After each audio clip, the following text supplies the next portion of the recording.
సమాచారం మేరకు ఒక 20-25 ఏళ్ల ఏజ్ గ్రూప్లో ఉండే ఒక కుర్రవాడు తన వేరే హెల్ప్ తీసుకున్నాడా లేదనేది ఇంకా ఆ యాంగిల్లో కూడా పరిశీలిస్తున్నారు. మొత్తానికి ఆ కుర్రవాడే అతను గతంలో ఈ స్టూడెంట్ అన్న యాంగిల్లో వస్తుంది. ఎందుకంటే భర్త మీద కూడా అనుమానించాడు. భర్త ఇక్కడ గుర్రం గూడ వచ్చారు వీళ్ళు, సాటర్డే వచ్చారు. వాళ్ళ అబ్బాయి ఇక్కడ అభినయ్ రెడ్డి చదువుతున్నాడు. సో వాళ్ళు ఎవ్రీ వీకెండ్కి వస్తారు. అలాగే వీకెండ్కి వచ్చినప్పుడు మళ్ళీ మండే 3 రోజులు సెలవులు, మండే కూడా. సో మండే ఈవినింగ్ ఏమి వెళ్ళిపోయింది. సో మంగళవారం ఆమె స్కూల్కి వెళ్ళింది. ఇతను భర్త రాజేందర్ రెడ్డి వెళ్ళలేదు, పనుందని. సో ఇతను కావాలని వెళ్ళలేదా, ఏమన్నా ప్లాన్ చేసి ఇక్కడ ఎలిబి కోసం ఇక్కడ ఉన్నాడా అన్న యాంగిల్లో భర్త ఫోను అవన్నీ కూడా తీసుకొని పరిశీలించారు. కానీ భర్తకి ఎటువంటి సంబంధం లేదని పోలీసులు నిర్ధారణకు వచ్చినట్టుగా తెలుస్తుంది. సో ఓవరాల్గా ఇప్పుడు వరకైతే మనకు అందుతున్న సమాచారం ఒక 20-25 ఏళ్ల మధ్య ఉన్న ఒక కుర్రవాడే గా భావిస్తున్నారు. అయితే దాన్ని ఎస్టాబ్లిష్ చేయడం కోసం వాళ్ళు ఇంకా చాలా ఇన్వెస్టిగేషన్ కోసం కొంత టైం తీసుకునే అవకాశం ఉందని చెప్తున్నారు. సో అది కానీ క్లారిఫై చేస్తే ఈ రోజు కానీ రేపు కూడా ప్రవేశపెట్టి మీడియా ముందు మొత్తం డీటెయిల్గా చెప్పే అవకాశం ఉంది. ఎందుకంటే ఇది బాగా వైరల్ అయింది ఈ మధ్యకాలంలో. ఎవరు చూసినా చెప్పుకుంటున్నారు. ఒక కాలేజీ ప్రిన్సిపల్ డైరెక్టర్ని ఇంత దారుణంగా పొడిచి 27 కత్తిపోట్లతో పొడిచి ఎవరు జీర్ణించుకోలేకుండా ఉన్నారనమాట. అందుకని ఈ విషయంలో పోలీసులు కూడా సీరియస్గా తీసుకొని హైదరాబాద్లో ఉన్న ఎక్స్పర్ట్ల మద్దతు కూడా తీసుకొని వాళ్ళ సహాయంతో కేసుని ఇప్పుడు లేటెస్ట్గా వస్తున్న సమాచారం మేరకు పోలీసుల అదుపులో ఒక 20-25 ఏళ్ల మధ్య ఉన్న కుర్రవాడు ఉన్నాడని, అతనే ఈమెని పోలీసులు భావిస్తున్నట్టుగా తెలిసింది. ఇప్పటివరకు ఏంటంటే 5వ రోజు అవుతుంది. ఈరోజు 5 రోజులు అయిపోయినప్పటికీ కూడా పోలీసులు అనౌన్స్ అయితే చేయలేదు. దీనికి ప్రధాన కారణం ఏంటంటే అక్కడ మామూలుగా పోలీసులు త్వరగా ఎప్పుడు పట్టుకోగలరంటే సీసీటీవీ ఫుటేజీలు ఉండాలి, తర్వాత ఫోన్లు ఉండాలి, డంప్ ఉండాలి, కాల్ డంప్ ఉండాలి. అంటే ఫోన్ టవర్లో కాల్ డంప్, ఈ 3 ఆధారాలతో త్వరగా పట్టుకోగలరు. కానీ ఇక్కడ హంతకులు తెలివిగా ఎటువంటి క్లూస్ని వదలలేదు. సీసీటీవీ లేని వెనక ఇంటి వైపు వచ్చారు. నిజానికి ఈ జేబీ కాలనీలో పక్కనే ఈమె ఇంటికి దగ్గరలోనే ఒక సిఐ ఇల్లు ఉంది, 2 ఎస్ఐలు ఇండ్లు కూడా ఉన్నాయి. అయినా రాగలిగారంటే వాళ్ళు పక్కగా రెక్కి చేసుకొని వచ్చారు. ఫస్ట్ ఏమో ఇదంతా ఒక సుపారీ హంతకుల పని అని కూడా పోలీసులు భావించారు. ఎందుకంటే ప్రొఫెషనల్గా ఉంది, గ్లోవ్స్ వేసుకొని చేశారు.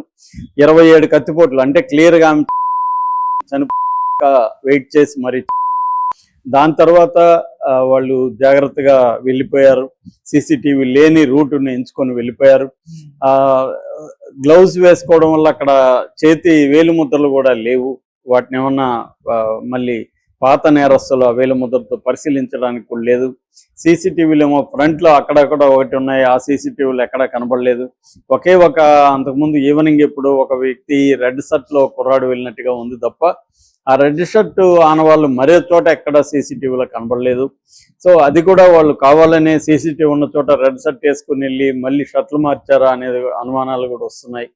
సో అందుకని వీళ్ళు ఇప్పుడు పోలీసులు ఏంటంటే చాలా కొత్త యాంగిల్స్లో అంతా కూడా కొన్ని బృందాలుగా ఏర్పాటు చేస్తున్నారు. నిఘా విభాగం కూడా దీంట్లోకి ఎంటర్ అయింది. ప్రత్యేక నిఘా విభాగం కూడా ఎంటర్ అయింది పోలీసు దీంట్లోకి, విజిలెన్స్ డిపార్ట్మెంట్ కూడా.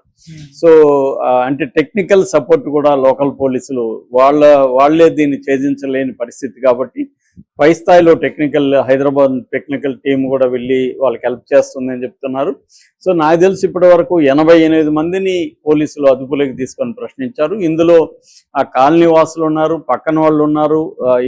ఈయనతో వాళ్ళ హస్బెండ్ రాజేందర్ రియల్ ఎస్టేట్ కాబట్టి ఆయన వెంచర్స్లో పాల్గొనే వాళ్ళు కానీ, పార్ట్నర్స్ కానీ, ఆస్తులు కొన్నోళ్ళు కానీ, ఎవరికైనా రిమోట్గా అనుమానం ఉన్న వాళ్ళని కానీ, అలాగే బంధువులు కానీ ఈ యాంగిల్లో కూడా చేశారు. అట్లాగే అక్కడ ఉన్న హోటల్స్, రెస్టారెంట్స్ ఎక్కడన్నా వీళ్ళు ఉన్నారా, వెయిట్ చేశారా, ఎందుకంటే ఛత్తీస్గఢ్ నుంచి ఒక గ్యాంగ్ వచ్చిందన్న అనుమానాలు కూడా ఉన్నాయి. వాళ్ళు వస్తే ఎక్కడో ఒక చోట వాళ్ళు దిగాలి కదా, అలాగే ఏమన్నా ఉన్నారా అన్న అనుమానాలతో మొత్తం నల్గొండ ఈ టౌన్స్ ఇవన్నీ కూడా సీసీటీవీ ఫుటేజ్ గాలించారు అన్నమాట.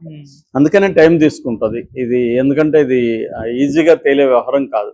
అయితే ఇప్పుడు ఒక కొత్త యాంగిల్ వాళ్ళకి వచ్చింది. భర్తతో కొడుకుతో మాట్లాడిన తర్వాత ఈమె దాదాపు 28 ఏళ్ళుగా నాగార్జున గ్రామర్ స్కూల్లో ఉంది, నడుపుతుంది, అది డైరెక్టర్గా ఉంది. సో అక్కడేమన్నా ఓల్డ్ స్టూడెంట్స్ ఈమె దగ్గర గతంలో చదువుకొని ఇప్పుడు 25 ఏళ్ల వయసు ఉన్న వాళ్ళు ఏమన్నా ఈమెను చంపారా అన్న యాంగిల్లో ఇప్పుడు చేస్తుంటే ఒక కుర్రవాడు దొరికాడని చెప్తున్నారు. అది ఇంకా రివీల్ అయితే కాలేదు. అంటే 2010-11 బ్యాచ్ ఆ ప్రాంతంలో చదువుకున్న ఒక కుర్రవాడే ఈమెతో గొడవలు వచ్చాయి. ఆ గొడవల్లో నుంచి మళ్ళీ కూడా ఈమెతో టచ్లో ఉన్నాడు. ఆ కుర్రవాడి అవకాశం ఉంది అని అంటున్నారు. ఎందుకంటే ఆ ఫోన్ కూడా అందుకే అబ్బాయి తీసుకెళ్ళాడు. ఫోన్ కానీ ఉంటే చాలా విషయాలు బయటకు వచ్చేవి. ఫోన్ ఎందుకు తీసుకెళ్ళాడు అంటే క్లియర్గా ఆమెకి తెలిసిన వాళ్ళే అనేది ఫస్ట్ నుంచి కూడా పోలీసులు నమ్ముతున్నది ఏమంటే ఆమెకు తెలిసిన వాళ్ళే ఇంత ఈజీగా ఇంట్లోకి రాగలిగారు, కిచెన్ ఆ వెనక డోర్ గుండా రాగలిగారు అంటే somebody who she knows very well. So అందుకని ఆ యాంగిల్లోనే వాళ్ళు చేశారు. ఎవరై ఉండొచ్చు, ఈమెకు తెలిసిన వాళ్ళు, బంధువులు, ఫ్రెండ్స్, లేకపోతే గతంలో ఈమె కూడా రియల్ ఎస్టేట్ కొన్ని వ్యాపారాలు చేసిందని చెప్తున్నారు. ఆ వ్యాపారాలు గతంలో ఉన్నవాళ్ళు, అట్లాగే ఈ స్టూడెంట్స్ ఎవరైనా అబ్బాయిలు కాలేజీలో అక్కడ స్కూల్లో చదువుకున్న వాళ్ళు తర్వాత పెద్ద అయినాక వాళ్ళతో ఈమెకున్న రిలేషన్స్ ఎవరైనా ఉన్నారా, ఈ యాంగిల్ అంతా కూడా వీళ్ళు తీసుకున్నారు. తీసుకుని అందుకనే ఫోన్ కూడా సాక్ష్యం లేకుండా ఎత్తుకెళ్ళిపోయారు అన్న యాంగిల్లో వాళ్ళు ఇప్పుడు చూస్తున్నారు. ఎందుకంటే ఫోన్లో డిలీట్ చేసినా కూడా రేపు అది పోలీసులకు దొరికితే దాన్ని రిట్రీవ్ చేస్తారు. కాబట్టి ఇవాళ ఏంటంటే మామూలు వాళ్ళు కూడా కొంత చదువుకున్న వాళ్ళకి పోలీస్ మెథడ్స్ కూడా కొంత స్టడీ చేస్తున్నారు. చాలా డాక్యుమెంట్స్ ఉన్నాయి, చాలా వెబ్ సిరీస్లో కూడా డీటెయిల్గా పోలీస్ ప్రొసీజరల్ వెబ్ సిరీస్ కూడా చాలా ఉన్నాయి ఇండియాలో. సో అవన్నీ క్రైమ్ చేయాలనుకున్న వాళ్ళు చూస్తున్నారు ఈ మధ్య. అట్లాగే యూట్యూబ్లు చూస్తున్నారు. ఈ మధ్య చాట్ జీపీటీని వాడి మొన్న అమెరికాలో ఒక అబ్బాయి వాళ్ళ అమ్మని తమ్ముని ఇలాగా టెక్నాలజీని, సోషల్ మీడియాని, ఇంటర్నెట్ని ఎఫెక్టివ్గా వాడుతున్నారు. సో అలాగే వీళ్ళు ఏమన్నా వాడి చాలా ఎక్కడెక్కడ దొరకకుండా, క్లూస్ దొరకకుండా పోలీసులకి చంపారు అన్న యాంగిల్లోనే ఇప్పుడు పోలీసులు చూస్తున్నారు. మనకు తెలిసిన సమాచారం మేరకు ఒక 20-25 ఏళ్ల ఏజ్ గ్రూప్లో ఉండే ఒక కుర్రవాడు తన వేరే హెల్ప్ తీసుకున్నాడా లేదనేది ఇంకా ఆ యాంగిల్లో కూడా పరిశీలిస్తున్నారు. మొత్తానికి ఆ కుర్రవాడే అతను గతంలో ఈ స్టూడెంట్ అన్న యాంగిల్లో వస్తుంది. ఎందుకంటే భర్త మీద కూడా అనుమానించాడు. భర్త ఇక్కడ గుర్రం గూడ వచ్చారు వీళ్ళు, సాటర్డే వచ్చారు. వాళ్ళ అబ్బాయి ఇక్కడ అభినయ్ రెడ్డి చదువుతున్నాడు. సో వాళ్ళు ఎవ్రీ వీకెండ్కి వస్తారు. అలాగే వీకెండ్కి వచ్చినప్పుడు మళ్ళీ మండే 3 రోజులు సెలవులు, మండే కూడా. సో మండే ఈవినింగ్ ఏమి వెళ్ళిపోయింది. సో మంగళవారం ఆమె స్కూల్కి వెళ్ళింది. ఇతను భర్త రాజేందర్ రెడ్డి వెళ్ళలేదు, పనుందని. సో ఇతను కావాలని వెళ్ళలేదా, ఏమన్నా ప్లాన్ చేసి ఇక్కడ ఎలిబి కోసం ఇక్కడ ఉన్నాడా అన్న యాంగిల్లో భర్త ఫోను అవన్నీ కూడా తీసుకొని పరిశీలించారు. కానీ భర్తకి ఎటువంటి సంబంధం లేదని పోలీసులు నిర్ధారణకు వచ్చినట్టుగా తెలుస్తుంది. సో ఓవరాల్గా ఇప్పుడు వరకైతే మనకు అందుతున్న సమాచారం ఒక 20-25 ఏళ్ల మధ్య ఉన్న ఒక కుర్రవాడే గా భావిస్తున్నారు. అయితే దాన్ని ఎస్టాబ్లిష్ చేయడం కోసం వాళ్ళు ఇంకా చాలా ఇన్వెస్టిగేషన్ కోసం కొంత టైం తీసుకునే అవకాశం ఉందని చెప్తున్నారు. సో అది కానీ క్లారిఫై చేస్తే ఈ రోజు కానీ రేపు కూడా ప్రవేశపెట్టి మీడియా ముందు మొత్తం డీటెయిల్గా చెప్పే అవకాశం ఉంది. ఎందుకంటే ఇది బాగా వైరల్ అయింది ఈ మధ్యకాలంలో. ఎవరు చూసినా చెప్పుకుంటున్నారు.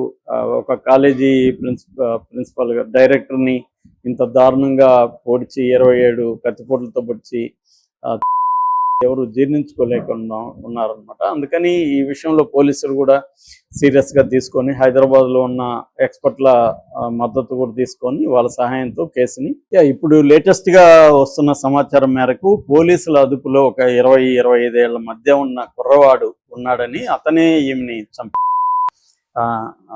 పోలీసులు భావిస్తున్నట్టుగా తెలిసింది. ఇప్పటి వరకు ఏంటంటే 5వ రోజు అవుతుంది. ఈరోజు 5 రోజులు అయిపోయినప్పటికి కూడా పోలీసులు అనౌన్స్ అయితే చేయలేదు. దీనికి ప్రధాన కారణం ఏంటంటే అక్కడ మామూలుగా పోలీసులు త్వరగా ఎప్పుడు పట్టుకోగలరంటే సీసీటీవీ ఫుటేజీలు ఉండాలి, తర్వాత ఫోన్లు ఉండాలి, డంప్ ఉండాలి, కాల్ డంప్ ఉండాలి. అంటే ఫోన్ టవర్లో కాల్ డంప్, ఈ 3 ఆధారాలతో త్వరగా పట్టుకోగలరు. కానీ ఇక్కడ హంతకులు తెలివిగా ఎటువంటి క్లూస్ని వదలలేదు. సీసీటీవీ లేని వెనక ఇంటి వైపు వచ్చారు. నిజానికి ఈ జేబీ కాలనీలో